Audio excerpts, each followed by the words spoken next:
You were listening to From Sobriety to Recovery with Jesse Mogul, episode 79. Welcome to the show.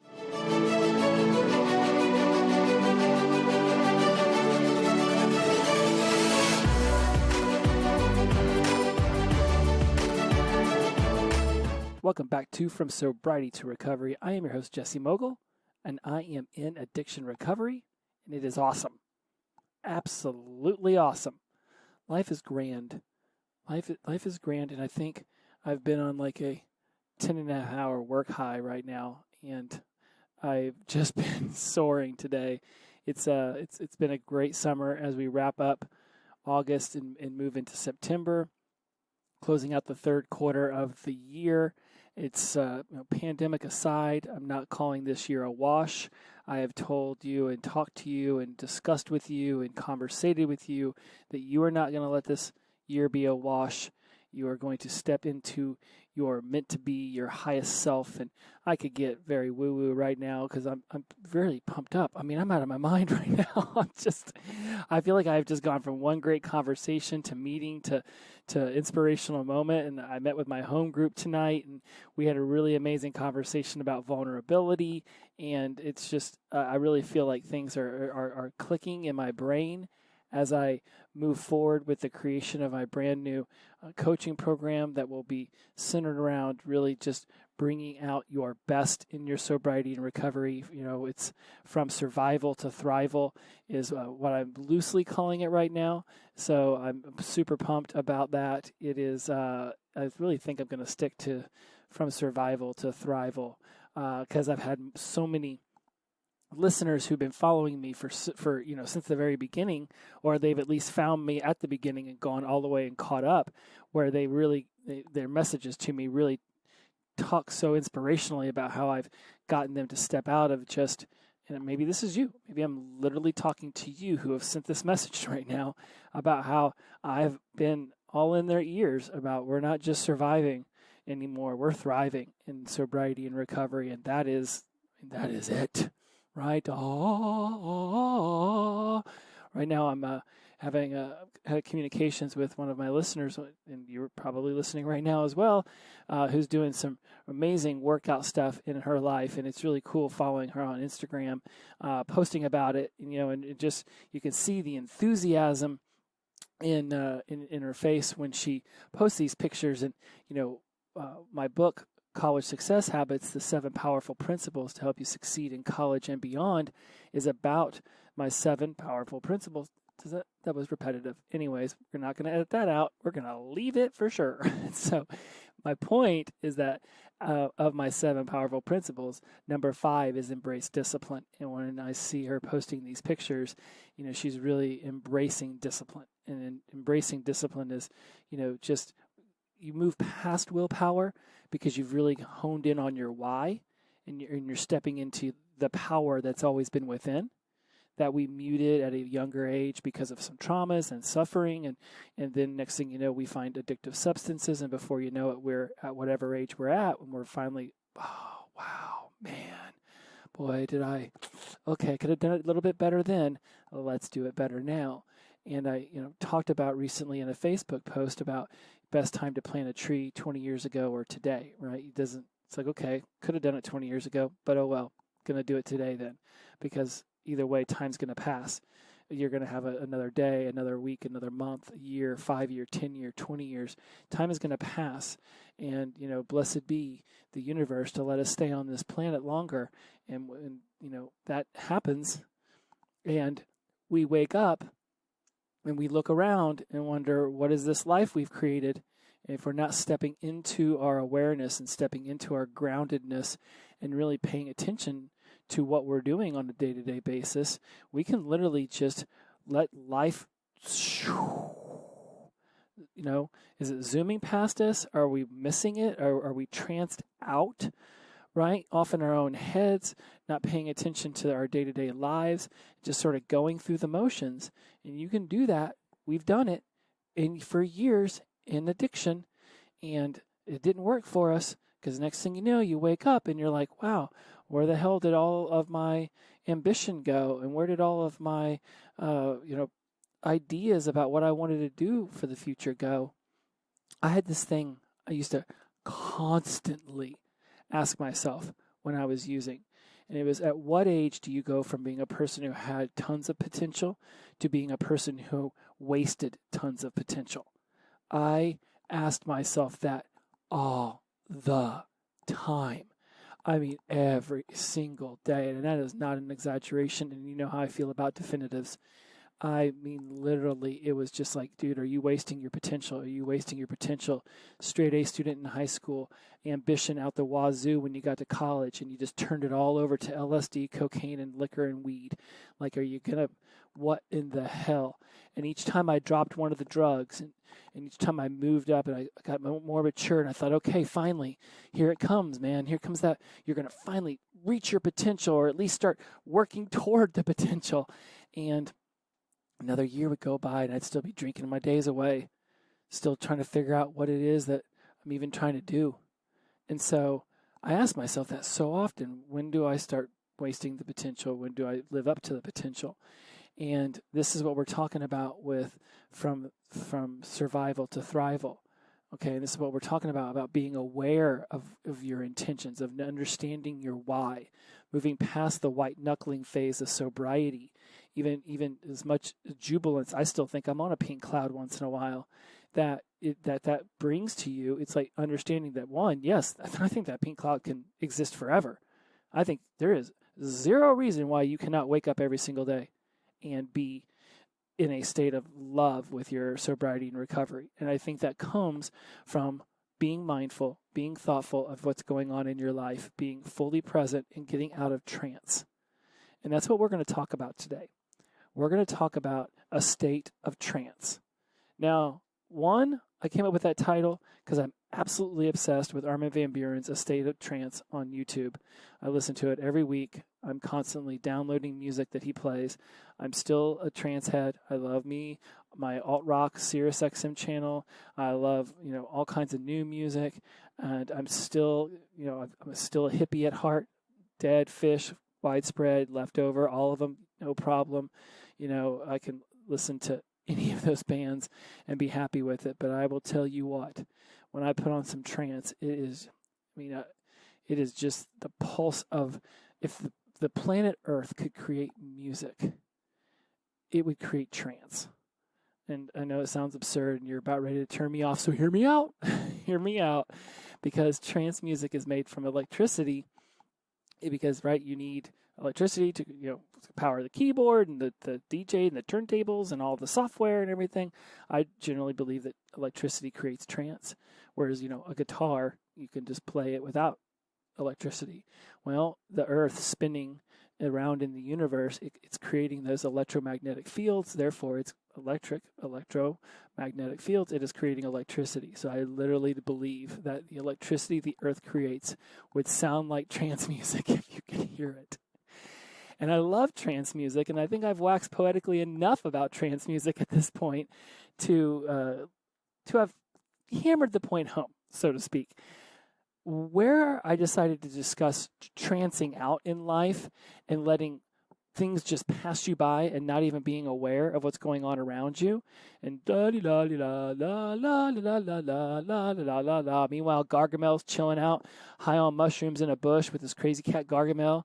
Was it Gargamel? Was the cat, or was it the crazy guy in Smurfs? Either way, he's hiding in a bush. He's going to try to throw you in a bag because you're not paying attention and you're wandering around going la la la la la la. Right? We all want to be happy. We all want to just be, kicking it fancy free a lot. But we also want to be paying attention to our lives, noticing the direction that they're going, working toward a goal, enjoying the journey and being at least aware enough of the destination to know the steps that we need to take in order to get there. Or the destination might look completely different than what we thought it was going to look like when we initially started the journey. Right? I might say, okay, I'm going to do the Appalachian Trail, and I can't wait to stop at all these points and eventually end up in Maine, and that's great, all the way from Georgia. Here I come, Maine. Right? You don't know what that journey is going to look like along the way, and you're not even really sure what the destination is going to look like by the time you get there. But you've at least made a plan. Planning is priceless. Plans are worthless. Right? You want to know that you've planned, but you want to be flexible. Powerful principle number 6, exercise flexibility. You want to be flexible. and the execution of that plan. Now, when we trance out and we stop paying attention and we sort of go off in la-la land and get stuck in our heads all the time, right? Next thing you know, things are happening around you and you come to and you're like, how did I get to work? I don't even remember that drive. I don't even remember my morning routine, right? We're not present in our lives. Next thing you know, you've gone to the restroom and brushed your teeth and taken a shower and talked to your family or whoever's in your house with you, or you've pet your dog and you don't even remember it, right? You get to work and you're like, well, I don't even know what the hell happened in the last 2 hours. What did I even do? Was I even there? Or was I just sort of a spectator in my own life? What triggered this? Why, Jesse, do you want to discuss a state of trance today, of all days? Because I've certainly caught myself in trance plenty of times in my life.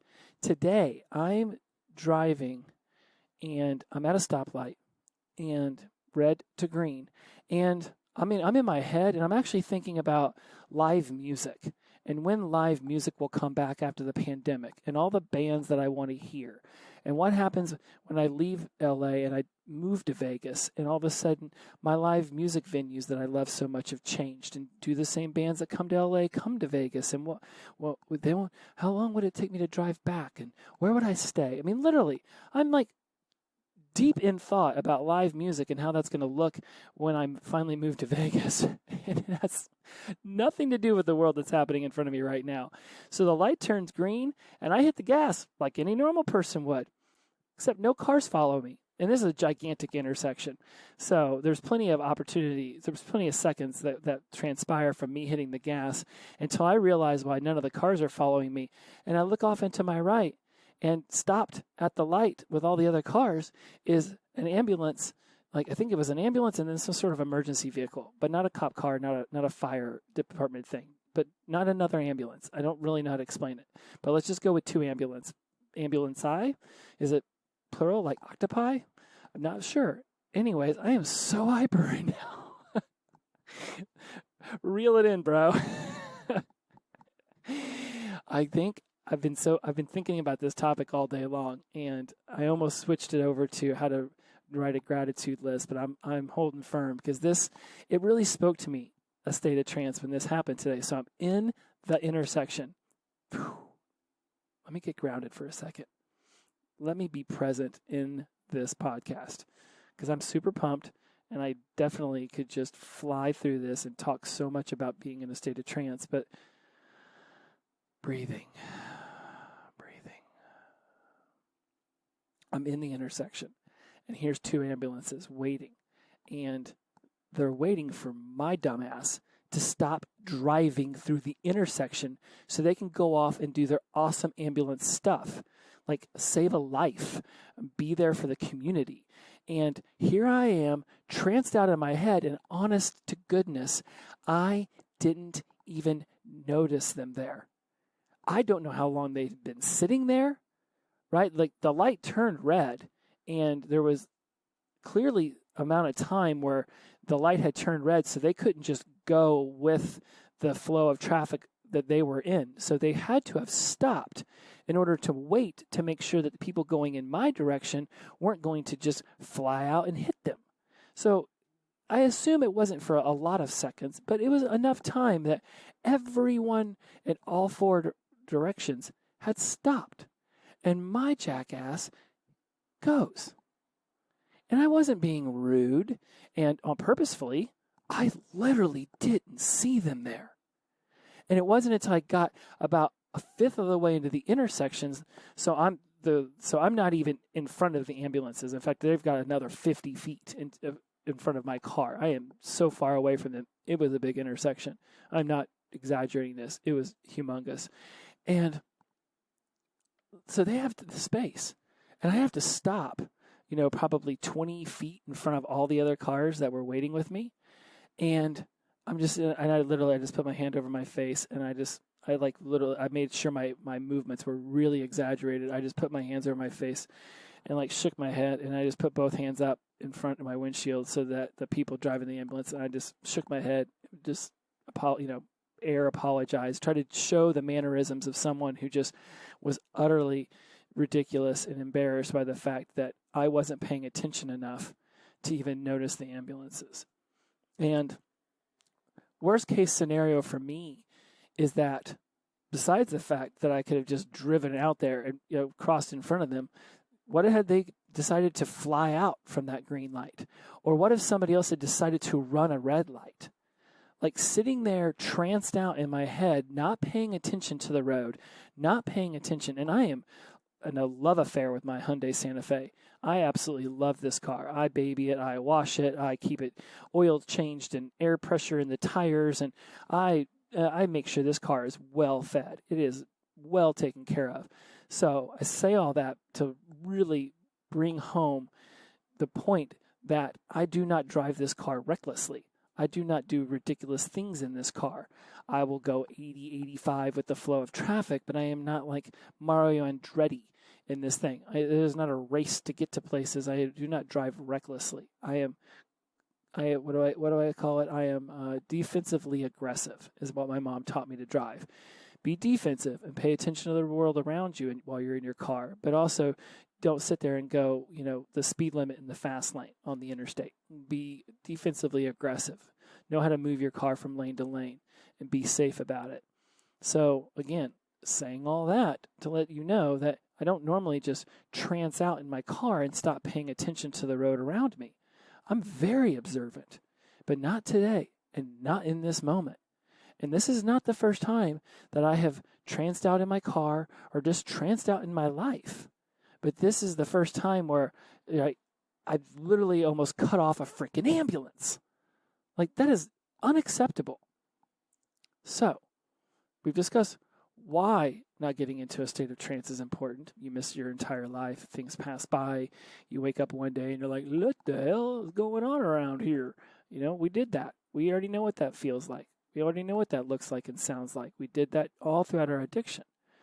All right, we're discussing what being a state of trance is. It is just not paying attention to the world around you, whether it's while you're brushing your teeth or taking a shower. And this is one of the things, and let me make this clear throughout what I've learned and studied, and you probably are aware of this as well, maybe even more so than I, that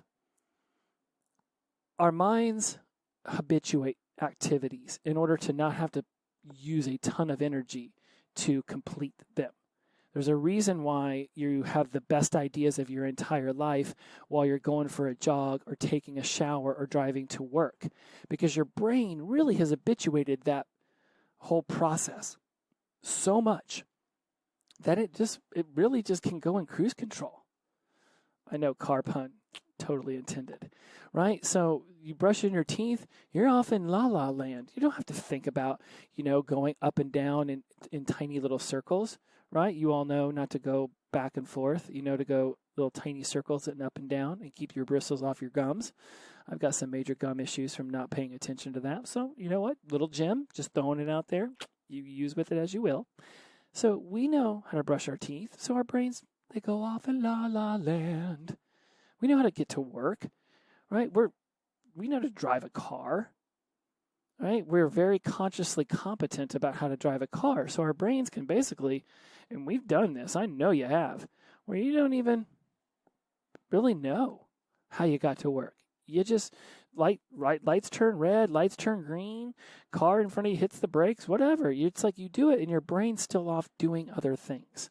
And it's great that the brain can habituate certain activities in order for us not to expend a lot of energy in order to complete them. All right, because if we didn't habituate everything and every single day we had to remember how to tie our shoes, life would get super exhausting. How you put on pants. You have a way. You may not have ever thought about it, but you have a way. You do these repetitive actions every single day of your life. Just like our thoughts can be like 80% the same every single day, right? I talked about this on the previous episode. 50,000 thoughts a day, 45,000 of those are basically reruns of the previous day. Most of your life is basically a rerun of the previous day, which is how we can get stuck in this trance mode, right?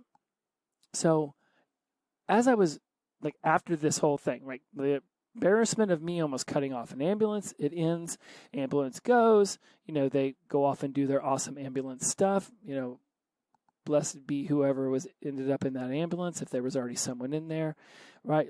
May everything have worked out just fine, and my 15-second delay I caused them not have caused any damage. And, trying to stay away from deeper guilt here, but I really should have been paying attention to the road better, and maybe you've caught yourself in this situation. So how do you get yourself out of trance, right? The first thing, and I tried right out the gate, just being like, okay, after I got over the shame over the next few minutes, just being like, oh my God, every single car that is passing me right now is literally looking at me like, way to go, dumbass. And so I get on the interstate, and so I'm like, okay, got to snap out of trance, got to get out of your head. Let's be aware of what's going on around us right now. What are you going to do? And so one of my favorite things to do, and I did these things out of order. So let me go ahead and put them in order for you now, even though I did them out of order. First thing to do is start to just take some very deep breaths and really pay attention to your deep breaths. Okay? Because automatic functions of the body are like breathing. You don't have to think about breathing to breathe. It's just something that happens. Now, you can be consciously observing your actions, right? So we have this, unconscious action thing where we're just, you don't have to be paying attention to it at all. You just breathe. And that's great that we can have these, tranced out things like breathing and walking. You don't have to sit there and think, okay, left foot, right foot, left foot, right foot. Okay, bring up toes and set down heel. It just happens. But you can bring these actions into your conscious mind by just focusing on them and really counting out the seconds of your breathing, right? One of my favorites, 4 in, 4 hold, 4 out. Now, when I'm driving, I don't necessarily want to hold it for 4, just in case I get a little bit buzzed in the head. So 4-2-4 tends to be what I'll do. And so I started to do that in order to just bring my consciousness back into my body. Another thing I really like doing, especially when I'm driving, is to really pay attention to the kind of cars and trucks that I'm passing.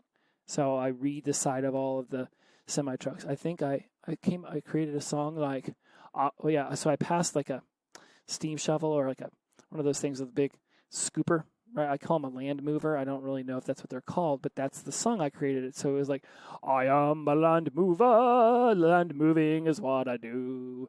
I am a land mover, let me move that dirt for you. And I am a land mover, that's what I do.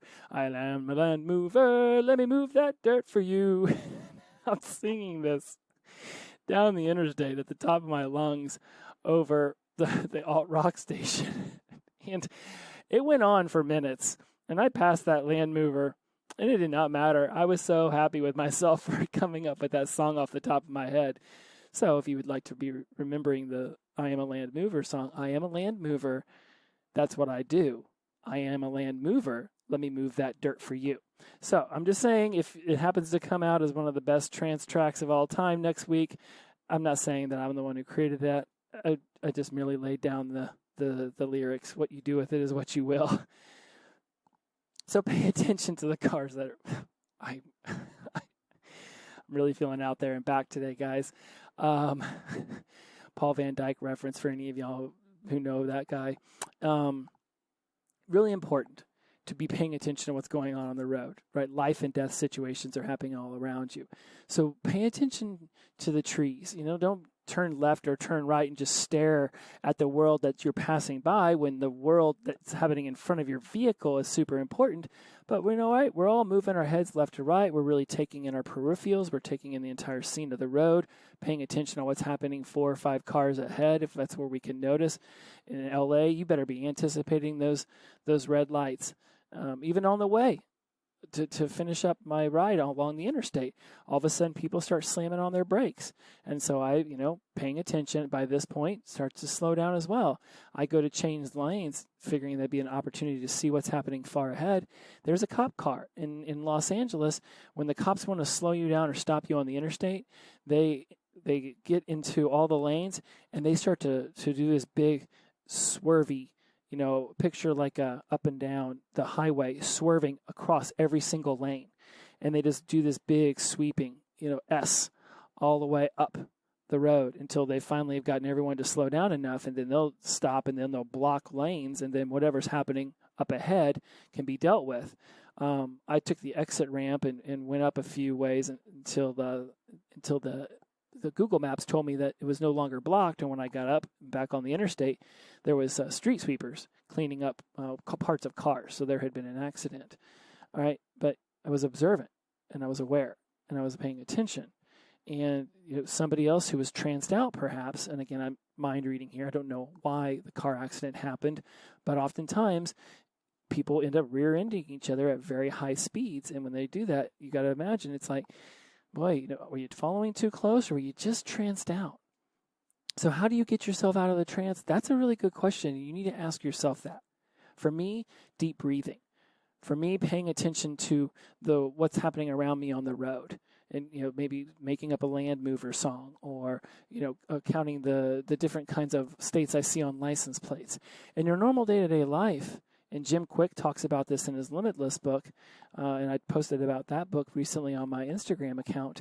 He talks about brushing your teeth with your non-dominant hand, right? And I really love that idea. So I've started to do that. So now I brush my teeth with my left hand. It is super not easy and by no means habituated. So I'm really present during that brushing of the teeth because I'm not used to the sensation of my left hand being in charge of that otherwise habituated activity.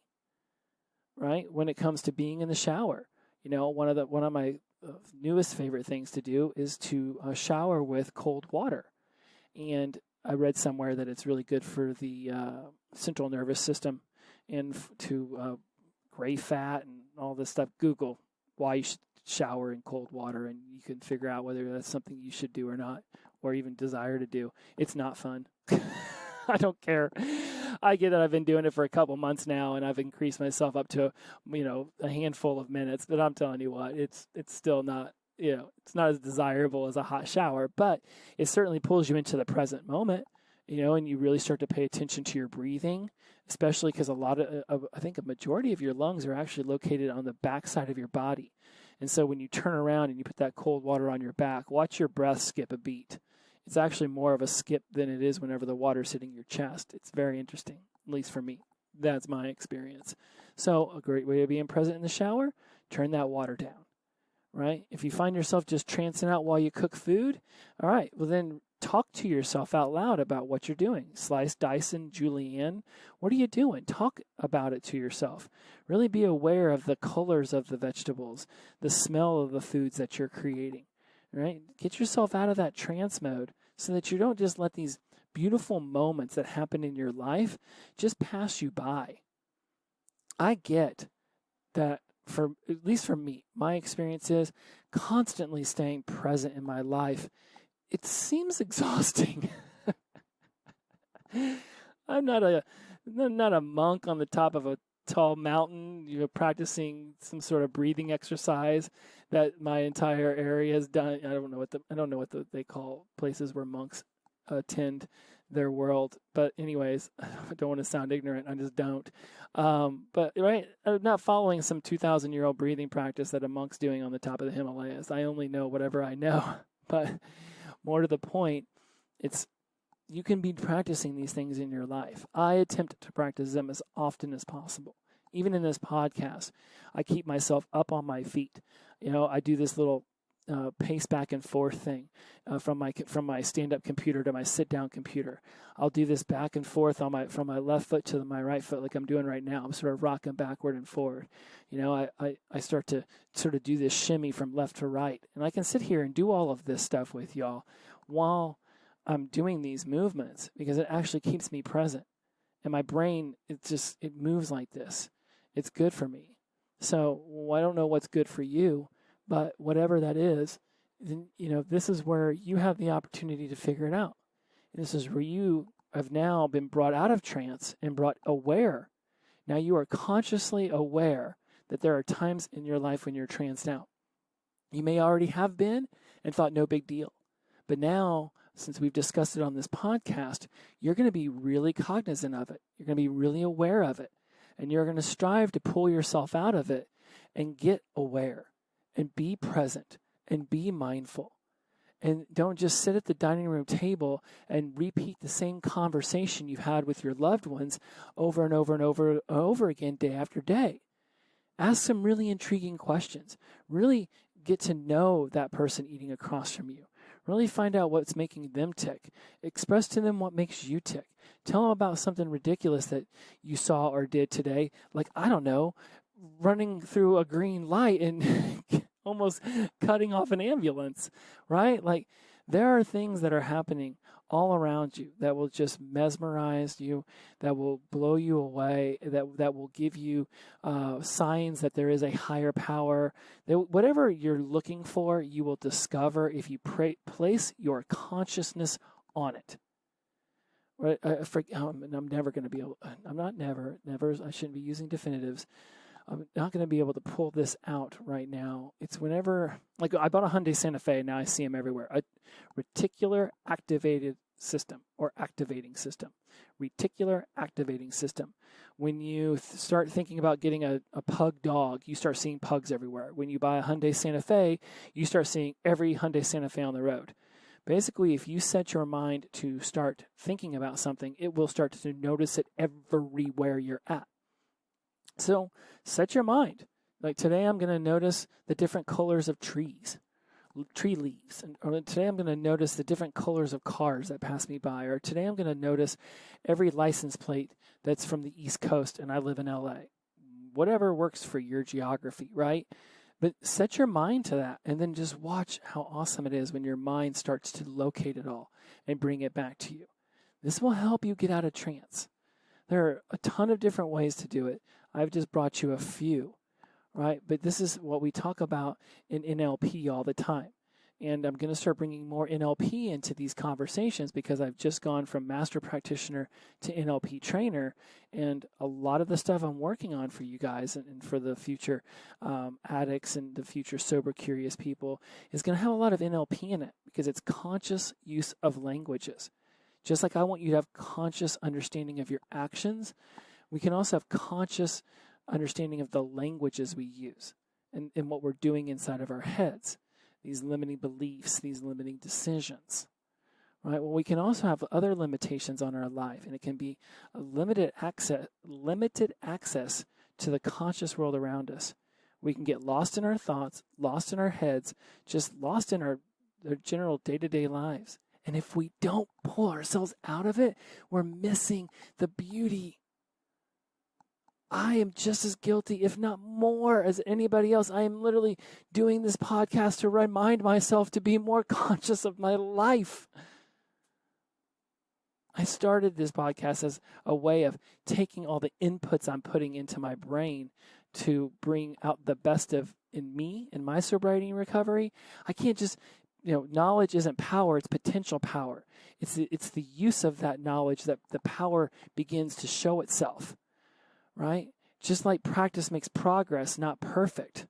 Practice makes permanent, not perfect. Perfect doesn't exist. You will not bat 1,000, which is really good in baseball for you non-baseball people. That means every time you swing at the ball, you hit it, right? That means you're at 100 for 100. You will not bat 1,000 every single day in the effort toward staying consciously aware of the world around you. But you can certainly be a hell of a lot more attentive. You can certainly be a hell of a lot more aware. You can certainly be more consciously competent of your actions through your day-to-day life any moment you choose.